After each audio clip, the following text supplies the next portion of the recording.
आज दिनांक 29 मे 2025 रोजी गुरुवारी राष्ट्रवादी युवक काँग्रेस पक्षाचे नाशिक शहर उपाध्यक्ष हर्षल चव्हाण यांच्या मार्गदर्शनाखाली राष्ट्रवादी युवक काँग्रेस पक्षाच्या वतीने कार्यकारी अभियंता राष्ट्रीय महामार्ग प्राधिकरण नाशिक विभाग यांच्यासह विविध अधिकाऱ्यांना निवेदन देण्यात आले। महाराष्ट्र सरकारने औरंगाबाद जिल्ह्याचे नाव बदलून छत्रपती संभाजीनगर केले, परंतु राष्ट्रीय महामार्ग प्राधिकरणाने अद्याप दिशादर्शक फलकांवरील नाव बदललेले नाहीये।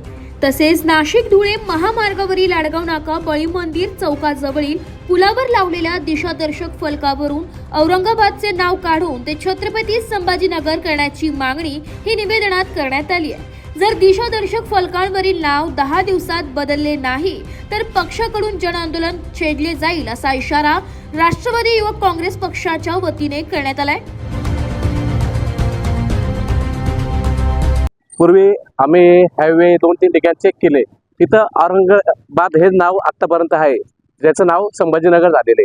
तर त्यासाठी आम्ही राष्ट्रवादी काँग्रेसकडनं आज निवेदन द्यायला आलोय ढगे सरांना। त्यांनी आम्हाला आश्वासन दिले की 8 दिवसात तो बोर्ड चेंज होईल आणि जर नाही झाला तर राष्ट्रवादी काँग्रेस याच्यावर आंदोलन करणार। राष्ट्रीय महामार्गाच्या आज ऑफिसमध्ये आम्ही आलो होतो। राष्ट्रवादी काँग्रेस पार्टीच्या वतीने आज ढगे साहेबांना निवेदन दिलं की नाशिक आग्रा महामार्गावर तसेच नाशिकमधील बहुतांश ठिकाणी औरंगाबादचं नाव संभाजीनगर करण्यात आलेलं आहे आणि ठराव देखील त्यांना दिलेला आहे।